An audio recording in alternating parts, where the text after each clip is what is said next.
मुआशी सरगर्मियां बहाल होने लगी। Shopping malls, restaurant, transports, parks खुल गए। थिएटर्स, सिनेमा हॉल्स, जिम, खेलों के मैदान, मज़ारात भी खोलने की इजाजत। सिनेमा और थिएटर में बगैर मास्क दाखिला ममनू। पब्लिक ट्रांसपोर्ट में खड़े होकर सफर करने की इजाजत नहीं होगी। सिंध में भी कारोबारी और सनती सरगर्मियां मुकम्मल तौर पर बहाल।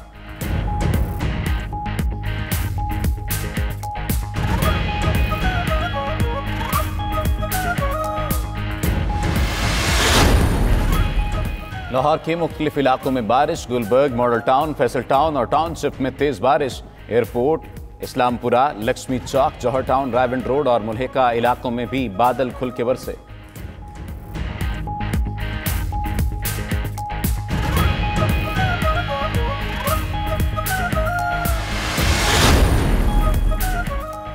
वज़ीर आज़म के 12 अगस्त को दौरा कराची का इम्कान। अहम मुलाकातें करेंगे। इत्तेहादी जमातों के रहनुमाओं और PTI अरकान असम्बली से मुलाकात भी मुतवक्के।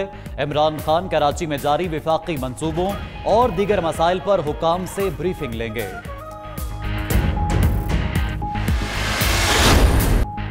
मुल्क की तारीख की सबसे बड़ी शजरकारी मुहिम का आगाज। रोजाना 35 लाख पौधे लगाने का हदफ। वजीर आजम ने इस्लामाबाद में पौधा लगाकर मुहिम का इफ्तिताह किया। इमरान खान कहते हैं जंगलात खत्म करके मुल्क को नुकसान पहुंचाया गया। ऐसे चलते रहे तो ग्लेशियर पिघल जाएंगे। बेशतर इलाके रेगिस्तान बन जाएंगे। मुल्क में दरख्त लगाने हैं, शहरों में भी कोई खाली जगह नहीं छोड़नी।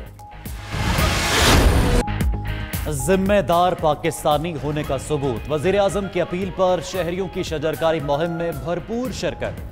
आप भी शजरकारी मुहिम का हिस्सा बने। अपनी तस्वीर या फुटेज 92 न्यूज़ को व्हाट्सएप करें और दुनिया को दिखाएं। हुकूमत ने भी टाइगर फोर्स ऐप में जियो टैगिंग की सहूलत और ग्रीन सेल्फी फीचर मुतारिफ करवा दिया है।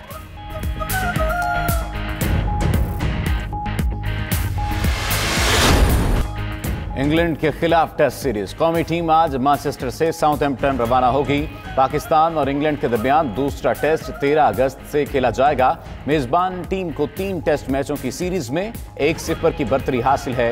इंग्लिश ऑलराउंडर बेन स्टोक्स जाती मसरूफियात के बायस सीरीज के बाकी 2 मैचेस नहीं खेल सकेंगे।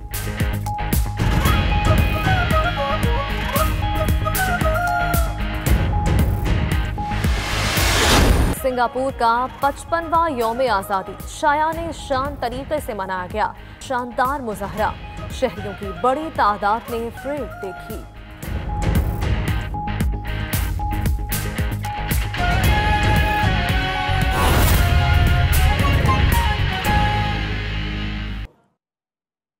खराज तहसीन पेश करता हूँ। और मैं ये जो आज पैगाम देना था अपनी कौम को, वो ये कि देखें, पाकिस्तान को जो अभी अमीन असलम ने आपको बताया, ये दुनिया में वो मुल्क है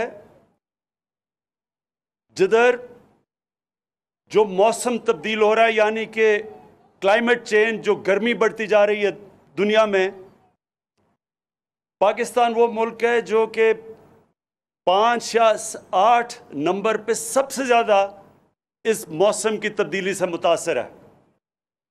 और ये अल्लाह ने हमारे हाथ में ताकत दी हुई है कि हम अपनी तकदीर बदल सकते हैं। हम इस क्लाइमेट चेंज को रोक सकते हैं। हम ये जो बढ़ती हुई गर्मी है, जिसके आगे बहुत बुरे असरात इस मुल्क के लोगों के ऊपर आएंगे, हमारी जो पैदावार है, जो हम मसलन जो गंदम पाकिस्तान उगाता है अपने लोगों के लिए, ये याद रखें पिछले 2 साल गंदम की जो फसल है वो कम हुई है। इस साल 1.5 मिलियन टन गंदम कम हुई है, क्योंकि बारिशें उस वक्त पे हो गई जो अमूमन होती नहीं है, और ये मौसम की तब्दीली की वजह से है। तो क्लाइमेट चेंज के लिए अल्लाह ने हमारे ऊपर चैलेंज किया है कि क्या हमारे में इतनी हिम्मत है कि हम इसको बदल सकते हैं। और अल्लाह ने हमें अशरफुल मखलूक़ात बनाया है, वो मखलूक जो उसकी सबसे अजीम मखलूक है। फरिश्तों को भी कहा कि इसके सामने झुको, क्योंकि अल्लाह ने कहा इसमें वो सलाहियत है जो फरिश्तों में भी नहीं है। तो अपनी ताकत को पहचानो।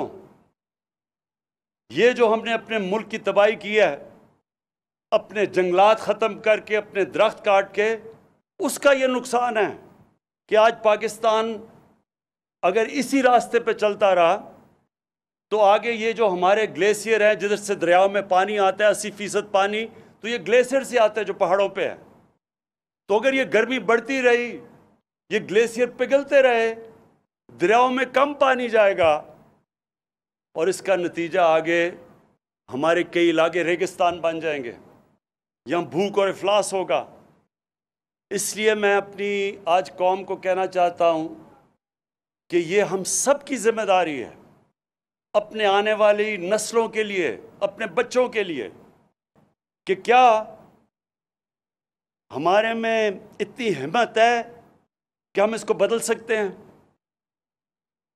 और अल्लाह ने हमें अशरफुल मखलूक़ात बनाया है, वो मखलूक जो उसकी सबसे अजीम मखलूक है। फरिश्तों को भी कहा कि इसके सामने झुको, क्योंकि अल्लाह ने कहा इसमें वो सलाहियत है जो फरिश्तों में भी नहीं है। तो अपनी ताकत को पहचानो।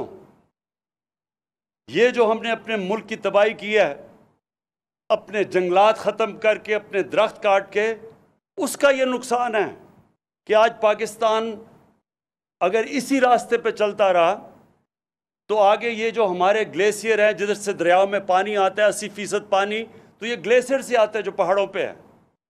तो अगर ये गर्मी बढ़ती रही, ये ग्लेशियर पिघलते रहे, दरियाओं में कम पानी जाएगा और इसका नतीजा आगे हमारे कई इलाके रेगिस्तान बन जाएंगे, यहाँ भूख और इफलास होगा।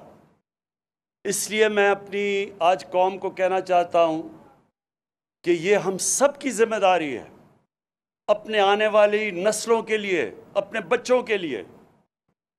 इसलिए मैं अपनी आज कौम को कहना चाहता हूँ कि ये हम सब की जिम्मेदारी है, अपने आने वाली नस्लों के लिए, अपने बच्चों के लिए। चिश्तिया में 14 अगस्त करीब आते ही जश्न आज़ादी की तैयारियां उरूज पर पहुंच चुकी हैं। शहर के मुख्तलिफ मकामात पर लगे स्टॉल से शहरी झंडियां, बैजेस और कौमी परचम के रंगों वाले मलबूसात खरीद रहे हैं। इसी बारे में मजीद जानते हैं राना मोहम्मद अनवार की रिपोर्ट में। जश्न आज़ादी को भरपूर अंदाज में मनाना जिंदा कौमों का शेवा है। यही वजह है कि पूरे मुल्क में जश्न आज़ादी की तैयारियां जारी हैं। ऐसे में चिश्तिया के शहरी भी किसी से पीछे नहीं। यौम आज़ादी को धूमधाम से मनाने के लिए सब्ज हिलाली परचमों, झंडियों और बैजेस की खरीदारी की जा रही है। 14 अगस्त पे यही होता है। ये सारा सामान, झंडियाँ ये देखें ली हुई हैं। अभी और भी सामान लेना है, इनसे घर को हम सजाएंगे। अब शहर के मुख्तलिफ मकामात पर लगाए गए स्टॉल्स पर कौमी परचम वाले मलबूसात, चूड़ियाँ और टोपियाँ भी फरोख्त की जा रही हैं, जहाँ शहरियों का रश भी दीदनी है। इस 14 अगस्त को मना रहे हैं और पाकिस्तान की खुशियों को हम दुबाला कर रहे हैं कि हमारे बुजुर्गों ने ये पाकिस्तान बनाया था, हमारे लिए हमने ये संभालना है। कैमरा टीम के साथ राना मोहम्मद अनवार, 92 न्यूज़, चिश्तियाँ।